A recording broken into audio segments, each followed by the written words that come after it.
क्या बनाना है आज? वेजिटेबल सूप और स्पेशल सैलेड। इंदर जल्दी से उस डिश को बनाने लगता है। तभी विवेक चुपके से उसे देखता है और मुस्कुराते हुए अपने आप से कहता है। जिस कस्टमर को ये वेजिटेबल सूप जाएगा वो इसे खाकर अमित सर और इंदर पर बहुत गुस्सा करेगी, क्योंकि कस्टमर को मैंने वेटर से बात करते हुए सुन लिया था। वो कह रही थी कि उसे मशरूम और मेथी से एलर्जी है और मैंने इंदर की स्लिप की अदला बदली करके फिर से फंसा दिया है उसे। इंदर वो सूप बनाता है और जब कस्टमर उस सूप को बिना देखे पीने लगती है तो वो अपना सर पकड़ लेती है और उसे काफी गुस्सा आता है। ये सब क्या है? आप लोगों को जरा से भी अकल नहीं है। कौन है आपका शेफ? अरे मैंने साफ साफ मना किया था कि मुझे मशरूम और मेथी से एलर्जी है। सूप में वो मत डालना। वेटर कहाँ है? मैंने वेटर को कहा तो था। हाँ मैम, मैंने अपनी आंखों से देखा था मेरे वेटर को मेरे शेफ को ऑर्डर स्लिप देते हुए, लेकिन मेरे शेफ ने ये गलती कैसे की मुझे समझ ही नहीं आ रहा है। अरे आपको समझ नहीं आ रहा है? उसमें मैं क्या करूँ यार? बेवकूफ समझ रखा है क्या हमें यहाँ पर? नहीं मैम, वैसी बात नहीं है। वो मैं अरे इंदर, तुम्हारा ध्यान कहाँ रहता है? और वेटर ने मेरे सामने स्लिप पर साफ साफ लिखा था कि मैडम को मशरूम और मेथी नहीं चाहिए। फिर तुमने वो क्यों नहीं पढ़ा? पिछली बार भी तुमने यही गलती की थी। तुम्हें इस रेस्टोरेंट में काम करना है या नहीं करना, बस इतना बता दो मुझे। लेकिन सर स्लिप पर ये क्या? थोड़ी देर पहले जो स्लिप थी मेरे पास उस पर तो ऐसा कुछ भी नहीं लिखा था। फिर ये अचानक से ऐसे कैसे हो सकता है?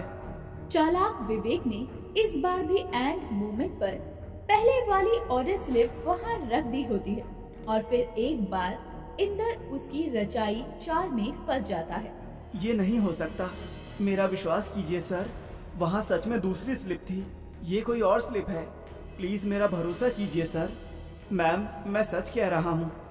शट अप और आप अपनी फालतू की बकवास बंद करो।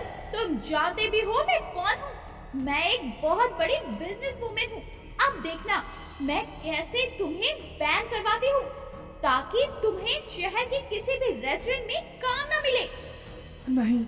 नहीं मैम, प्लीज ऐसा मत कहिए। मैंने सच में कोई आलस या लापरवाही नहीं की है। मुझे सच में दूसरी स्लिप मिली थी। मेरा यकीन कीजिए मैम। बस करो इंदर, मुझे अब और तमाशा नहीं चाहिए।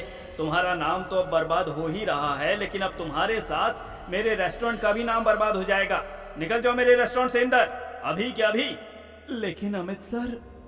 इंदर को उस रेस्टोरेंट यानी कि दावत से निकाल दिया जाता है, जिसके बाद वो बहुत दुखी हो जाता है और उसे अब काफी आर्थिक समस्या होने लगती है। अरे ये सब क्या हो गया है? मैं बेगुनाह होकर भी एक गुनाह का गुनहगार हो गया। भगवान जी, आप तो जानते ही हो ना कि मैंने कुछ गलत नहीं किया है, तो फिर मेरे साथ ऐसा क्यों हुआ? अब मैं क्या करूं? कैसे करूंगा अपना गुजर बसर? इंदर के जाने के बाद अब विवेक रेस्टोरेंट में अमित का चहेता बनने की कोशिश करने लगता है। वही जब इंदर कई सारे रेस्टोरेंट में काम ढूंढने जाता है, तभी उसे कोई भी काम नहीं देता। इसीलिए उसे ना चाहते हुए भी अपना भेष बदलकर काम ढूंढने जाना पड़ता है। अब मेरे पास भेष बदलकर काम ढूंढने के अलावा और कोई रास्ता भी नहीं बचा है, वरना मुझे कोई काम नहीं देगा। मुझे ये करना ही होगा। इंदर को अब काम मिल जाता है और वो भेष बदलकर शहर के एक 3 स्टार रेस्टोरेंट में काम करने लगता है। उस नए रेस्टोरेंट का मालिक इंदर के हाथ का बना खाना खाकर बहुत खुश हो जाता है। अरे वाह, क्या बात है भावेश, क्या खाना बनाया है तुमने? मजा ही आ गया। इस स्वादिष्ट खाने को खाकर तो मेरे रेस्टोरेंट के हर एक ग्राहक का दिल खुश हो जाएगा, सच में। शुक्रिया सर।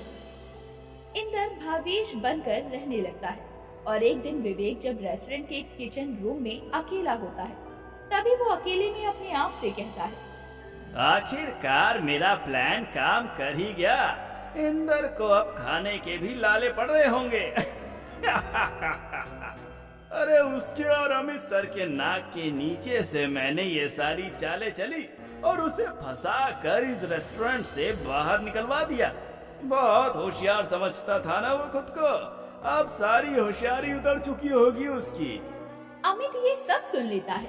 विवेक, इसका मतलब इंदर जो भी गलतियां कर रहा था उन सब के पीछे तुम्हारा ही हाथ था। ये तुमने बहुत गलत किया विवेक। हाँ? नहीं सर, वो मैं वो। विवेक तुम चुप रहो, कुछ मत बोलो। अब तुम्हें अपना गुनाह कबूल करना ही होगा, वरना मैं तुम्हारी लाइफ को हेल बना दूंगा, समझे तुम? अरे लेकिन सर। उस दिन बहुत तेज बारिश होती है और जब इंदर रेस्टोरेंट के बाहर निकलता है तभी वो पूरा भीग जाता है और उसका असली चेहरा सब देख लेते हैं और उस रेस्टोरेंट का मालिक भी हैरान रह जाता है। अरे ये क्या? तुम तो वही शेफ हो ना जिसे उस बिजनेस वुमेन ने बैन कर दिया है होटल इंडस्ट्री में काम करने से? तुम्हारी हिम्मत कैसे हुई भेष बदल कर मेरे रेस्टोरेंट में काम करने की? वो मैं मजबूर था सर, मुझे माफ कर दीजिए सर, प्लीज सर। नहीं मतलब नहीं, तुम्हें माफी नहीं, सजा मिलेगी, सजा। तुमने धोखा दिया है। तभी अचानक से वहाँ पर अमित और विवेक पहुँचते हैं और विवेक अपना सारा गुनाह कबूल करता है कि उसी ने ये सारी चाल चली। हाँ, आप सबने बिल्कुल सही सुना।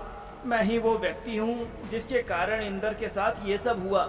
हर एक कदम पर मैंने इंदर के रास्ते में कांटे फेंकने की कोशिश की। क्या? मुझे तुमसे ये उम्मीद नहीं थी विवेक। मुझे माफ कर दो इंदर, मैंने तुम्हें रेस्टोरेंट से बाहर निकाला, लेकिन मैं अपने मन में कहीं न कहीं ये जानता था कि तुम ऐसा कभी नहीं कर सकते। कुछ तो गड़बड़ हो सकती है। मैंने तुम्हारे फ़ोन नंबर पर कॉल किया था और तभी किसी ने उठाया और कहा कि तुम इस रेस्टोरेंट में हो, और इसलिए मैं इसे लेकर यहाँ चला आया। अंत में विवेक को पुलिस के हवाले किया जाता है और उसने जैसी करनी की उसकी भरपाई उसे ही करनी पड़ती है। वही इंदर के अच्छेपन और उसके नेक स्वभाव के कारण अंत में उसके साथ सब अच्छा ही होता है और कुछ सालों बाद कड़ी मेहनत करके वो शहर का सबसे बड़ा मास्टर शेफ